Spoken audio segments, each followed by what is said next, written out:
سلام اس پر جو امت کے لیے راتوں کو روتا تھا، سلام اس پر جو فرش خاک پر چاڑے میں سوتا تھا۔ اللهم صل على محمد وعلى آل محمد كما صليت على إبراهيم وعلى آل إبراهيم إنك حميد مجيد۔ اللهم بارك على محمد وعلى آل محمد كما باركت على إبراهيم وعلى آل إبراهيم إنك حميد مجيد۔ اعوذ باللہ من الشیطان الرجیم، بسم اللہ الرحمن الرحیم۔ السلام علیکم ورحمۃ اللہ۔ ہم نے سیرت کا الحمدللہ مطالعہ مکمل کیا۔ ایک سفر تھا 4 مہینے کا جو پورا ہوا، اور آج اس سفر کے بعد ہم یہ بات کرنے بیٹھے ہیں کہ نبی کریم صلی اللہ علیہ وسلم سے ہمارا تعلق کیسا ہونا چاہیے۔ کسی بھی معاملے میں رہنمائی کے لیے ہم سب سے پہلے کہاں رجوع کریں گے؟ اللہ تعالیٰ سے پوچھیں گے، اللہ تعالیٰ کی کتاب میں دیکھیں گے کیا بتایا جاتا ہے۔ کچھ آیات آپ کے سامنے رکھتی ہوں۔ سورہ اعراف کی 2 آیات کا ترجمہ ہے جس میں اللہ تعالیٰ نے بتایا ہے کہ نبی کریم صلی اللہ علیہ وسلم سے میرا تعلق کیسا ہونا چاہیے۔ ان آیات کا ترجمہ ہے، آج یہ رحمت ان لوگوں کا حصہ ہے جو اس پیغمبر نبی امی کی پیروی اختیار کریں جس کا ذکر انہیں اپنے ہاں تورات اور انجیل میں ملتا ہے۔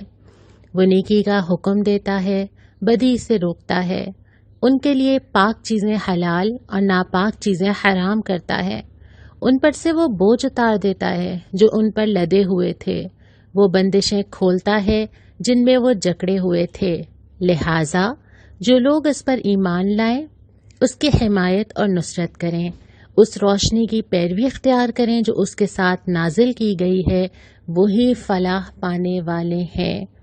اے محمد صلی اللہ علیہ وسلم کہو، اے انسانوں، میں تم سب کی طرف اس خدا کا پیغمبر ہوں جو زمین اور آسمانوں کی بادشاہی کا مالک ہے، اس کے سوا کوئی خدا نہیں، وہی زندگی بخشتا ہے، وہی موت دیتا ہے، بس ایمان لاؤ اللہ پر اور اس کے بھیجے ہوئے نبی امی پر۔ جو اللہ اور اس کے ارشادات کو مانتا ہے پیروی اختیار کرو اس کی، امید ہے کہ تم راہ راست پالو گے۔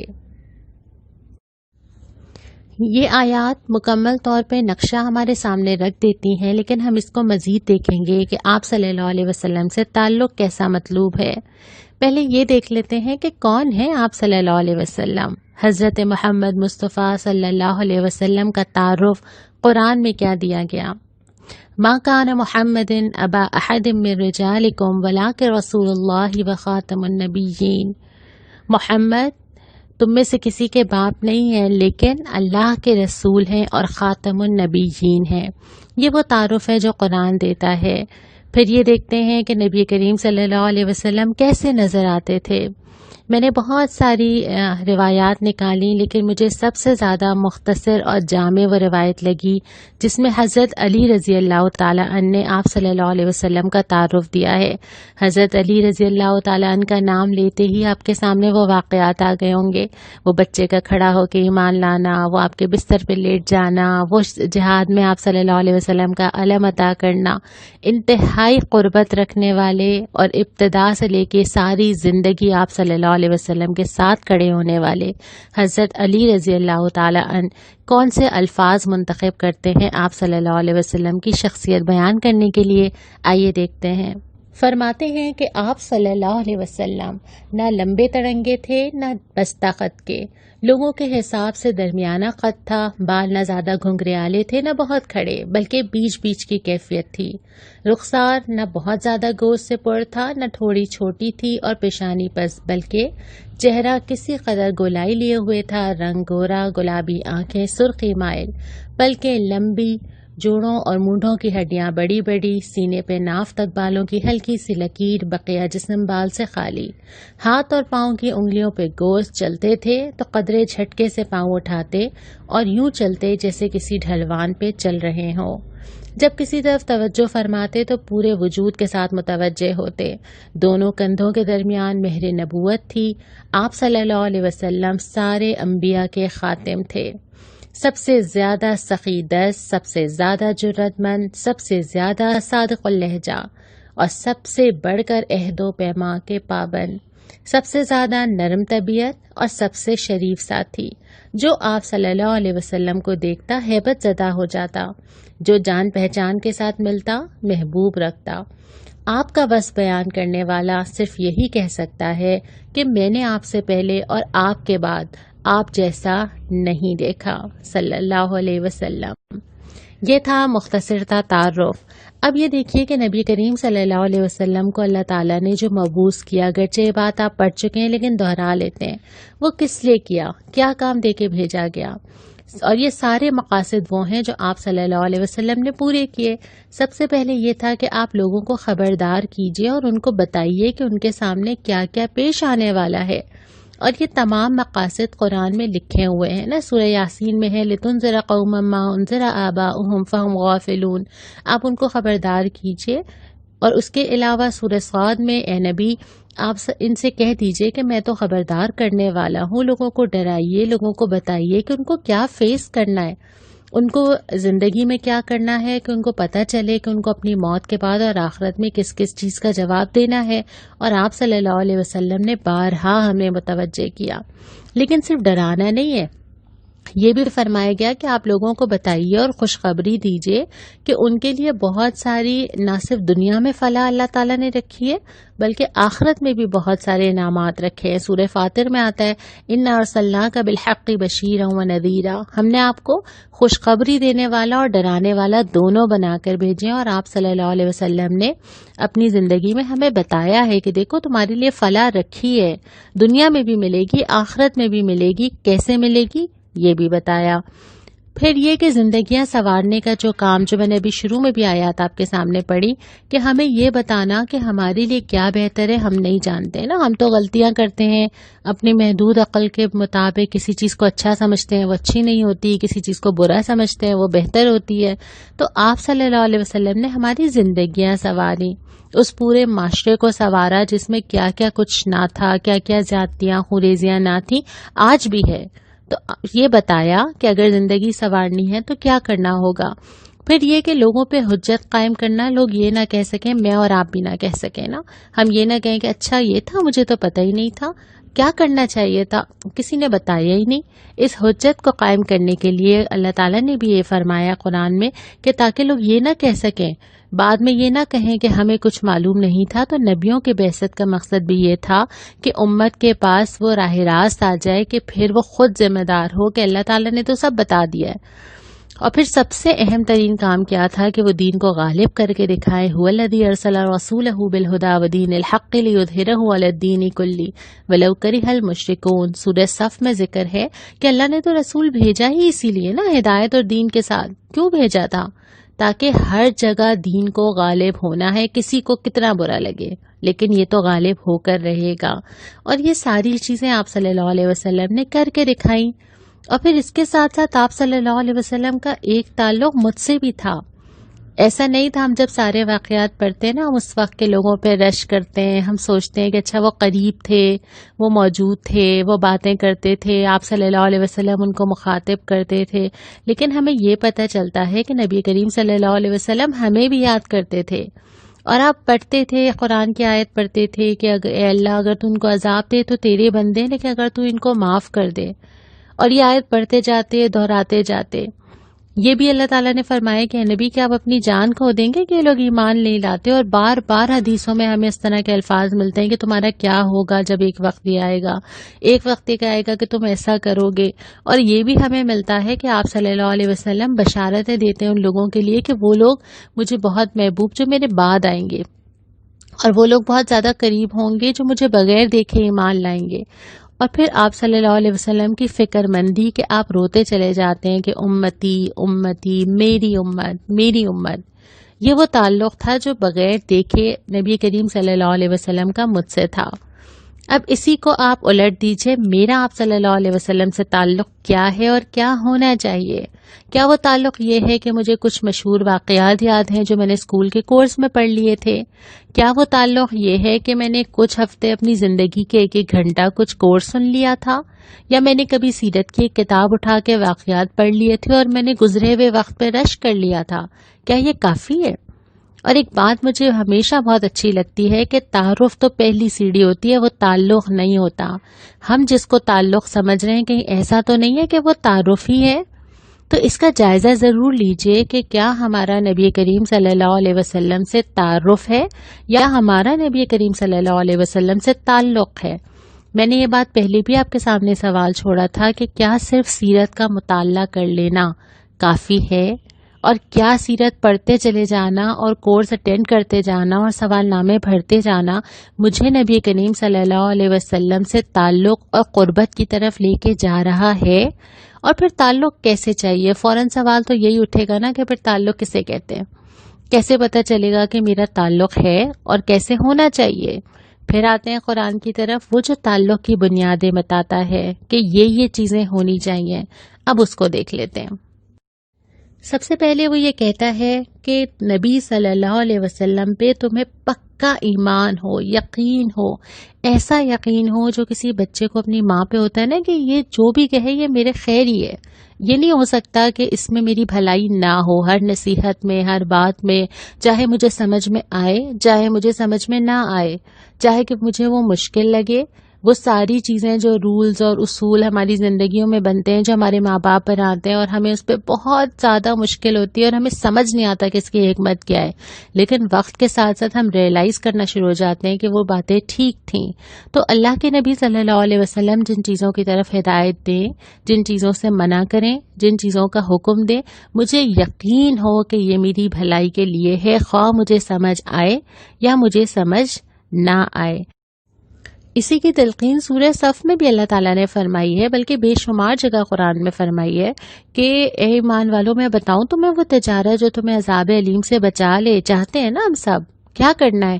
ایمان لاؤ اللہ اور اس کے رسول پر. اور بارہا قرآن میں آیا ہے، بے شمار جگہ ہے کہ اللہ پر ایمان لاؤ اور رسول پر ایمان لاؤ. اور ایمان لانے کا مطلب ہی یہ ہوتا ہے کہ تمہیں یقین ہو کہ رسول اللہ تعالیٰ کی طرف سے ہیں اور یہی میرے لیے خیر اور فلاح دنیا میں لائے ہیں، اور جو یہ کہہ رہے ہیں اسی میں میری بھلائی ہے. دوسری بات یہ کہ مجھے آپ صلی اللہ علیہ وسلم سے محبت ہو، لیکن وہ محبت نہیں، اپنے سے بھی محبت ہے، گھر سے بھی محبت ہے، شوہر سے بھی محبت ہے، بچوں سے بھی محبت ہے، اور دین سے بھی محبت ہے، اور آپ صلی اللہ علیہ وسلم سے بھی محبت ہے. نہیں، یہ محبت باقی ساری محبتوں پہ مقدم ہوگی سب سے زیادہ. پھر یہ محبت ایمان کا مزہ دے گی. آپ صلی اللہ علیہ وسلم نے خود فرمایا جس میں 3 خصلتیں ہوں اس نے ایمان کا مزہ چکھ لیا، اور اس میں سے ایک یہ ہے کہ وہ اللہ اور اس کے رسول صلی اللہ علیہ وسلم سے ہر چیز سے بڑھ کر محبت رکھتا ہے. ایک دفعہ ایک صحابی نے آگے پوچھا، یا رسول اللہ قیامت کب آئے گی؟ آپ نے پوچھا تم نے کیا تیاری کی ہے؟ تو جواب کیا دیا؟ اللہ اور رسول صلی اللہ علیہ وسلم سے محبت رکھنا ہو. آپ نے فرمایا کہ انسان اسی کے ساتھ ہوگا جس سے وہ محبت رکھتا ہے. لیکن ایک دفعہ پھر یہ بھی آپ صلی اللہ علیہ وسلم نے فرمایا کہ یہ مقدم سب سے زیادہ ہوگی، یعنی یہ دوسری محبتوں سے زیادہ ہونی چاہیے. قرآن میں بھی سورہ احزاب میں آتا ہے، بے شک نبی کو تو اہل ایمان اپنی ذات سے زیادہ مقدم رکھتے ہیں. اور یہ جائزہ بھی لیجئے، اپنے دل کے اندر جھانکیے کہ کیا واقعی آپ صلی اللہ علیہ وسلم کی محبت مجھے باقی ساری محبتوں سے زیادہ ہے؟ اور اگر ایسا نہیں ہے تو ابھی وہ محبت کا دعویٰ مکمل نہیں ہوا ہے. اس کا مطلب کہ ابھی اس محبت کو مزید بڑھانے کی ضرورت ہے. ایک اور چیز جس کی ہدایت ملتی ہے کہ آپ صلی اللہ علیہ وسلم سے تعلق میں کہ درود بھیجا جائے. قرآن کہتا ہے نا، ان اللہ و ملائکتہ یصلون علی النبی یا ایھا الذین آمنوا صلوا علیہ وسلموا تسلیما.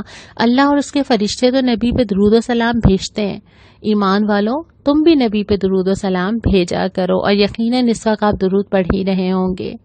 لیکن آپ صلی اللہ علیہ وسلم نے ایک اور چیز کا بھی اظہار کیا جو کہ میں آج کے حالات میں پڑھ رہی تھی نا، مجھے تھوڑی سی شرم بھی آئی۔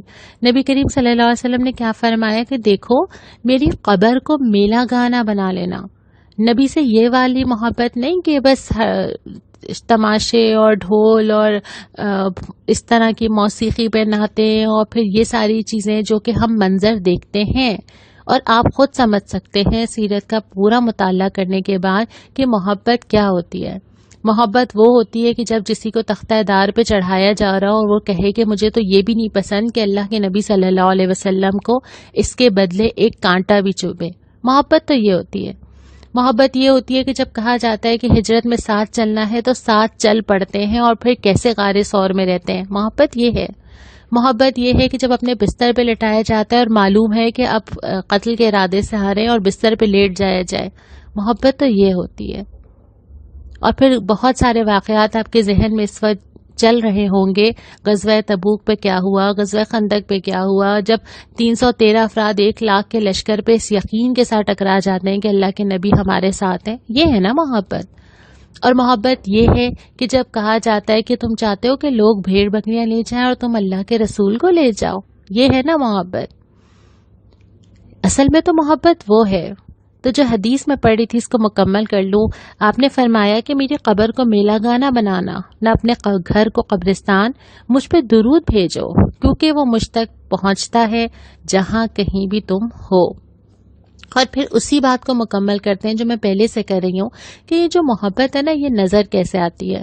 دنیا کی ساری محبتوں میں مجھے معلوم ہے کہ مجھے جس سے محبت ہے میں اس کی پسند سے محبت کرنے لگتی ہوں، مجھے وہ چیزیں اچھی لگنے لگتی ہیں جو میرے محبوب کو اچھی لگتی ہیں، میں اس کی باتوں کو، اس کے جملوں کو یاد رکھتی ہوں، دہراتی ہوں، خوش ہوتی ہوں، اپنے آپ کو مٹا دیتی ہوں میں، چاہے وہ محبت کسی بھی شکل میں ہو، ماں باپ سے ہو، اولاد سے ہو، شوہر سے ہو، میں اپنی ذات کی نفی کر دیتی ہوں اپنے محبوب کی خاطر۔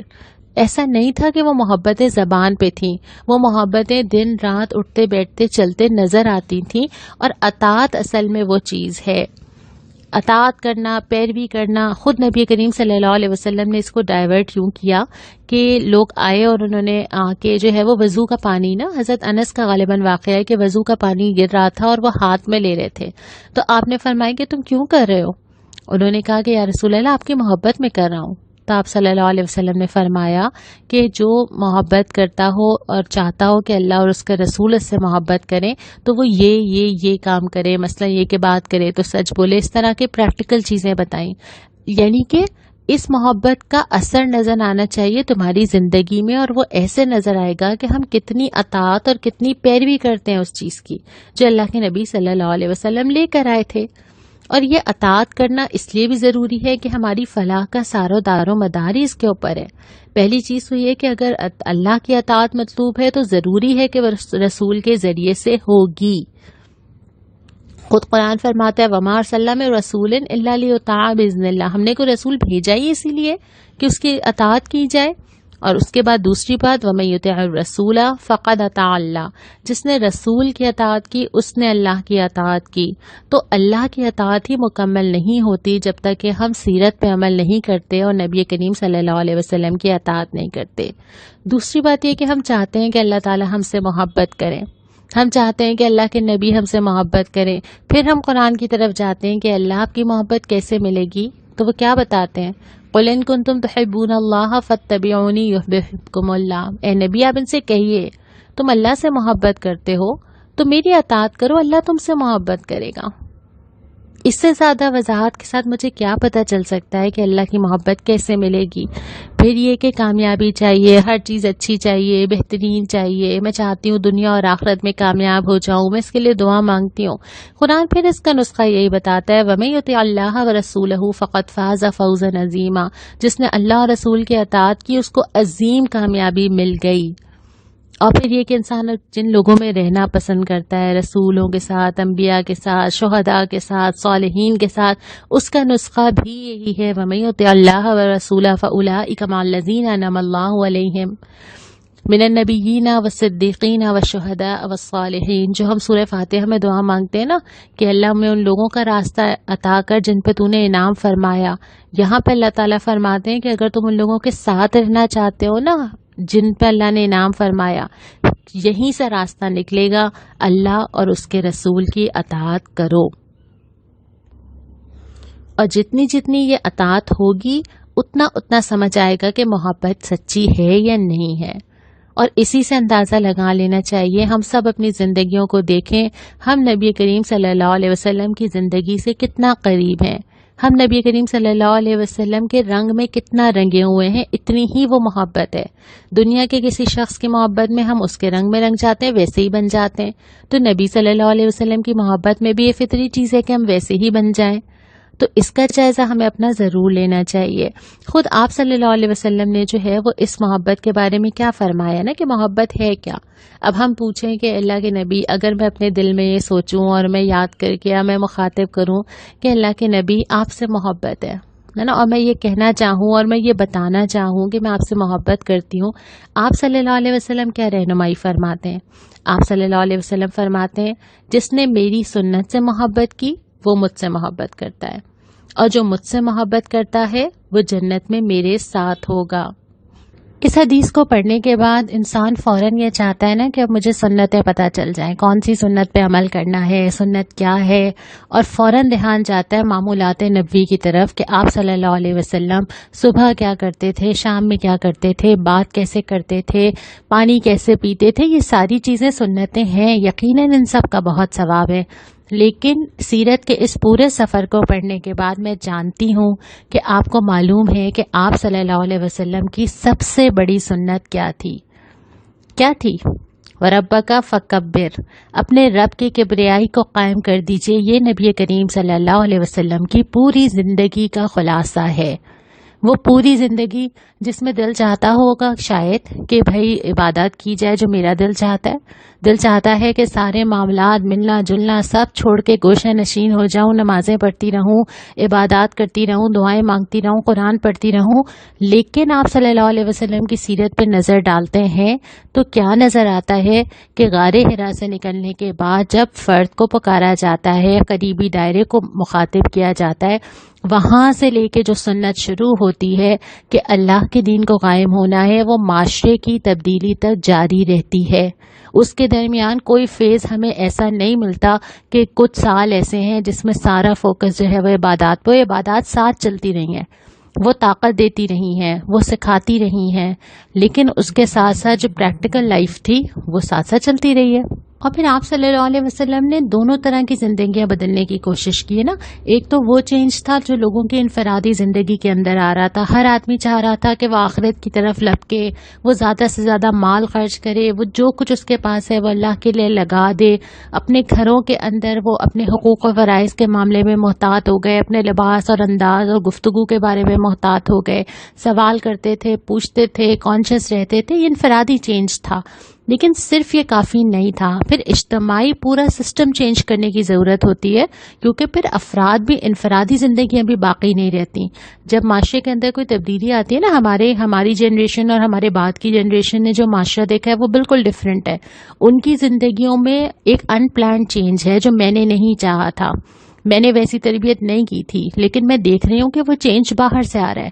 تو اگر مجھے اپنی زندگی اور اپنی نسلوں کو بھی صحیح راستے پر رکھنا ہے تو مجھے یہ بھی دیکھنا ہوگا کہ میرے گھر کے اندر بھی اور میرے گھر کے باہر بھی کون سا نظام چل رہا ہے، کیونکہ اسی کی بیس پہ میری آگے کی نسلیں تیار ہو رہی ہیں۔ آپ صلی اللہ علیہ وسلم نے دونوں حوالوں سے ساتھ ساتھ کام کیا۔ پرسنل لیول پہ بھی لوگ متوجہ ہو رہے تھے، لیکن اجتماعی طور پہ بھی جہاں ضرورت تھی اس نظام کو بدلنے کے لیے وہاں بھی سب نے اپنا حصہ ڈالا، اور اگر کوئی وہاں بھی پیچھے رہ گیا تو اس کو بالکل پسندیدہ نہیں سمجھا گیا۔ اب ہم دیکھتے ہیں کہ آج کے جو حالات ہیں، ہم جس دور کے اندر ہیں، فتنے ہیں، مسائل ہیں، پریشانیاں ہیں، سمجھ میں نہیں آتا کہ آپ صلی اللہ علیہ وسلم نے جو بشارت دی تھی وہ یہ تھی کہ عورت سونا اچھالتی ہوئی جائے گی اور اس کو کوئی روکنے والا نہیں ہوگا۔ آج حالات میں دیکھتی ہوں نہ سونا لے کے نکل سکتے ہیں، نہ عورت باہر نکلنے میں محفوظ ہے، نہ یہ اسلام ہے، نہ یہ سنت ہے، نہ یہ ہماری تعلیمات ہیں۔ کیسے پہنچ گیا معاشرہ یہاں تک؟ اور پھر آپ صلی اللہ علیہ وسلم نے بشارت دی تھی امن کی، آسانی کی، فلاح کی، دنیا کی بھی تھی اور آخرت کی بھی تھی. ایک پورا فلاحی ایجنڈا تھا کہ دنیا کے اندر بھی تمہارے پرابلم سالو ہوں گے اور آخرت تو ملے گی ہی. لیکن ہم یہ دیکھتے ہیں کہ ہم دنیا کے لحاظ سے بھی خوف کا شکار ہیں، بدعتمنانی کا شکار ہیں، بے برکتی کا شکار ہیں. کیا وجہ سمجھ آتی ہے؟ وہ ایک ہی وجہ ہے کہ ہم اس ٹریک سے ہٹے ہوئے ہیں جو اللہ اور اس کے رسول صلی اللہ علیہ وسلم نے دیا تھا. اور سولوشن بھی کہاں سے آئے گا؟ اسی ایک ٹریک پہ واپس آنا ہوگا. یعنی وہی خیر، وہی برکت اگر ہمیں دوبارہ چاہیے، کوئی اور شارٹ کٹ نہیں ہے، کوئی ایسا 1 گھنٹے کا وظیفہ نہیں ہے، کوئی ایسی چیز نہیں ہے کہ میں کروں سب کچھ جو میرا دل چاہے اور مانگوں وہ جس کا وعدہ اللہ تعالیٰ نے اس صورت میں کیا ہے جب اللہ اور اس کے رسول کی اطاعت ہوگی اور وہ سسٹم اس پہ چل رہا ہوگا. ہمارے جتنے سسٹم چل رہے ہیں، ہمارا قانونی نظام اگر چلتا ہے تو کیا لاز وہی فالو ہو رہے ہیں جو اللہ تعالیٰ نے دیے ہیں؟ کیا واقعی کسی چور کا ہاتھ کٹا ہے کہ باقی لوگوں کو عبرت ہو؟ کیا واقعی کسی زنا کرنے والے کو سنسار کیا گیا کہ آئندہ لوگ عبرت پکڑیں؟ نہیں ہے. اور جب ہم وہ سسٹم نہیں کرتے امپلیمنٹ، اور اس کے بعد ہم حیران ہوتے ہیں کہ یہ کیسے ٹھیک ہوگا. پھر اس کے بعد ہمارا قانونی نظام، پھر ہمارا سیاسی نظام، یعنی وہ پورا قانون الہی جس کی قرارداد مقاصد جو ہمارے آئین میں ہے، جو اللہ تعالیٰ نے سورہ نساء میں بھی فرمایا ہے کہ احکامات اللہ رسول کی اطاعت کے بغیر نہیں بن سکتے. لیکن کیا ہمارا پورا سسٹم اور ہمارا آئین اس کے اوپر چل رہا ہے؟ نہیں ہو رہا. پھر ہمارا مالی نظام، اگر تم سود کھانا نہیں چھوڑتے تو اللہ اور اس کے رسول سے اعلان جنگ کر دو. یہ قرآن کا اعلان ہے نا. اگر ہم اس پورے سودی نظام کے اندر ہاتھ اٹھا کے اللہ تعالیٰ سے مغفرت کی اور برکت کی دعا اور رزق میں برکت کی دعا مانگیں گے، ہم سے بڑا بے وقوف تو کوئی نہیں ہوگا، کیونکہ صاف صاف بتا دیا کہ ان چیزوں سے بچنا ہے. پھر ہمارا معاشرتی نظام جس میں غیبت، بہتان، تہمت، صلہ رحمی کا حکم، احسان کا رویہ، ہمارے آس پاس ہمارے کردار، اخلاق، گھروں میں وہ چیزیں جب تک نہیں نظر آئیں گی، کیسے مانگیں فلاح؟ کہاں سے آئے گی فلاح؟ تو فلاح تو اسی وقت آئے گی جب ہمارا پورا سسٹم، ہماری پوری مملکت، ہماری پوری گورنمنٹس، ہمارے پورے انصاف اور قانون کے نظام، عدل کے نظام پر، اللہ کے دیے ہوئے نظام پر سنت کے مطابق نہیں چلیں گے، ہمیں وہ خیر اور برکت نہیں ملے گا. تو ہمیں اسی کے لیے کوشش کرنی ہے. تو اب جو کرنے کے کام بنتے ہیں وہ کیا ہے؟ 2-4 موٹی موٹی چیزیں میں یہاں پر رکھتی ہوں، لیکن اس میں سے ہر چیز کی بہت ساری تفصیل ہے. پہلی بات یہ کہ ہمیں اللہ اور رسول صلی اللہ علیہ وسلم کے رنگ میں رنگ جانا ہے، جیسا وہ چاہتے تھے، جیسا وہ بتاتے تھے، جو قرآن بتاتا ہے. صبغۃ اللہ ومن احسن من اللہ صبغہ، اللہ کے رنگ سے اچھا رنگ اور کس کا ہوگا؟ پھر مجھے دیکھ کے یاد آنا چاہیے کہ اللہ کے دین پہ چلنے والے کیسے ہوتے ہیں. اس کے اندر میرا پہننا اوڑھنا، میرے گھر، میرے معمولات، میرا ملنا، میری خوش اخلاقی، میری مزاج، میرا لوگوں سے برتاؤ، میری عبادات، ساری چیزیں اس کے اندر آ جاتی ہیں. یعنی قرآن اور سنت سے میرا اتنا مضبوط تعلق ہو. میں نے پہلے بھی یہ بات کی تھی نا کہ یہ سیرت کو پڑھ لینا تو تعارف ہے. ایسا تعلق مضبوط ہو کہ اس کے جو تقاضے بنتے ہیں نا، یعنی میری پریکٹیکل لائف میں نظر آنے چاہیے، وہ مجھے پورے کرنے ہیں. پھر اہم چیز یہ ہے کہ میں ایسے افراد سے خود کو جوڑ کے رکھوں، میرے پاس ایسے لوگ ہوں کہ جو مجھے سنبھالتے رہیں، جو مجھے دنیا میں مگن ہونے سے بچاتے رہیں. یہ سورہ کہف میں بھی آپ کو ملتا ہے کہ اپنے آپ کو ان لوگوں کی معیت میں مطمئن کرو جو اپنے رب کے لیے صبح شام اس کو پکارتے ہیں. تو ان لوگوں کے ساتھ اپنے آپ کو منسلک کر کے رکھنا بہت ضروری ہے. اگر آج آپ نے الحمدللہ یہ 17-18 کلاسز لے لی ہیں، کسی نے تو موٹیویٹ کیا تھا نا، کسی نے تو آپ تک پہنچایا تھا نا. یہ 1 سے لے کے کئی ہزار تک لوگ کیسے ہوئے؟ اسی لیے کہ کسی نے کسی کو تھاما، کسی نے کسی کو بھیجا. تو اپنے آپ کو منسلک رکھنا بہت ضروری ہے. اور ہم نے آپ سے رابطہ بھی لیا ہے کہ ہم کوشش کریں گے کہ ہم اس سلسلے کو یا اس آپس میں جڑنے کو ٹوٹنے نہ دیں. پھر دوسری بات جو ہمیں ساری زندگی کرنی ہے وہ یہ ہے کہ ہمیشہ اپنے آپ سے سوال کرنا ہے کہ میری زندگی کا رخ، یعنی ڈائریکشن اور پریورٹیز، ترجیحات کیا ہیں. جہاں میں زندگی میں جو حاصل کرنا چاہتی ہوں نا، جو میری ترجیح ہوتی ہے، میری ساری لائف اسی کے گرد ہوتی ہے. اٹھنا بیٹھنا، ٹائم ٹیبل، میرا اسکیڈول، سب کچھ اسی کے گرد بنتا ہے. اگر وہ ڈگری ہے تو اس کے گرد ہوگا، پروفیشنل لائف ہے تو اس کے گرد ہوگا، بچوں کو پالنا ہے تو اس کے گرد ہوگا، اگر اللہ کو راضی کرنا ہے تو اس کے گرد ہوگا. اور یہ ہمارے دل کے اندر ہم نے ڈائریکشن بنائی ہوئی ہوتی ہے، ہمارا پورا دن اسی کے حساب سے گزرتا ہے. تو یہ طے کرنا ہے کہ میری زندگی کی ڈائریکشن کیا ہے، میں کہاں جانا چاہتی ہوں. دنیا اور آخرت دونوں چیزیں تو منافق کوشش کرتا ہے لینے کی. مومن کو تو دنیا سے آخرت بنانی ہوتی ہے. اور دوسری بات یہ کہ زندگی میں ہمیشہ ترجیح طے کرنی ہے، کیونکہ کبھی یہ نہیں ہوگا کہ زندگی میں ہم سب اکثر یہ بات کرتے ہیں کہ آج کل یہ پرابلمز ہیں، آج کل یہ مسائل ہیں، بچے بڑے ہو جائیں، اچھا تھوڑی صحت ٹھیک ہو جائے. آپ کو لگتا ہے کہ زندگی میں کبھی فارغ فیز آتا ہے؟ کبھی نہیں آئے گا. زندگی میں آپ کو طے کرنا ہوتا ہے کہ اس فیز میں سے مجھے اللہ کے لیے وقت کیسے نکالنا ہے. اور اگر آپ خود طے نہیں کریں گے، زندگی گزر جائے گی، نہیں نکلے گا وہ وقت کبھی بھی. تو اپنی زندگی کی ترجیح طے کرنا ہے اور اپنے ساری مصروفیات کے درمیان اپنے دین کے لیے، اپنی آخرت کے لیے وقت نکالنا ہے، اپنے مال میں سے، اپنی صلاحیتوں میں سے، اور جو چیز اللہ تعالیٰ نے آپ کو دی ہے اس میں سے اللہ کے لیے وقت نکالنا، اللہ کے لیے چیزیں نکالنی ہیں. اور پھر سب سے اہم ترین بات جو میں نے پہلے بھی کی، اس پورے سیرت کے سفر کو اگر میں ایک جملے میں سمیٹوں تو وہ یہی ہوگا کہ اللہ کے دین کو ہر جگہ غالب کر دینا. یہ نبی کریم صلی اللہ علیہ وسلم نے بھی کیا، اور یہ مجھے اور آپ کو لازمی کرنا ہے. اللہ تعالیٰ ہم سے پوچھیں گے، اب تو کوئی نبی بھی نہیں آئے گا. اور آپ صلی اللہ علیہ وسلم نے بھی فرما دیا تھا کہ جس نے جو میری بات سنے وہ دوسروں تک پہنچا دے. جواب تو مجھے ہی آپ کو دینا ہے نا، کہ جو دین ہم تک پہنچا ہے وہ ہم نے کہاں تک پہنچایا ہے. اور اگر ہم نے نہیں پہنچایا تو پھر ہم کیا جواب دیں گے آپ صلی اللہ علیہ وسلم کو کہ ہم نے سیرت بھی پڑھی، ہم خوش بھی ہوئے، ہم نے بہت سارا علم حاصل کرنا چاہا، ہم نے بہت ریٹن مٹیریل تیار کر لیا، کام کیا کیا، کرنا کیا تھا، چینج کیا آیا، معاشرہ کیسے بدلا، رسومات بدل گئیں، انداز بدل گئے، کیا چینج آیا میری وجہ سے سوسائٹی میں. اور ایسا نہیں ہے کہ ہم نہیں لاتے چینج، ہم میں سے ہر انسان یا سوسائٹی پہ اچھے اثرات ڈال رہا ہے یا برے اثرات ڈال رہا ہے. کوئی بھی ایسا آدمی نہیں ہوتا جس کے اثرات نہ ہوں. تو میرا جو دائرہ ہے، جہاں جہاں تک میری ریچ ہے، مجھ سے کیا مل رہا ہے، کیا مجھ سے دین پھیل رہا ہے، کیا میں اس کے لیے کوشش کر رہی ہوں، یہ ہمیں ہر وقت اپنے آپ سے سوال کرنا ہے اور اپنی ہر کوشش لگا دینی ہے جو ہم اللہ کے دین کے لیے لگا سکیں. یہاں تک میں نے ظاہر بہت مختصر ہی بات ہو سکی ہے، لیکن میں آخر میں اللہ تعالیٰ اس تمام کوششوں کو قبول فرمائے.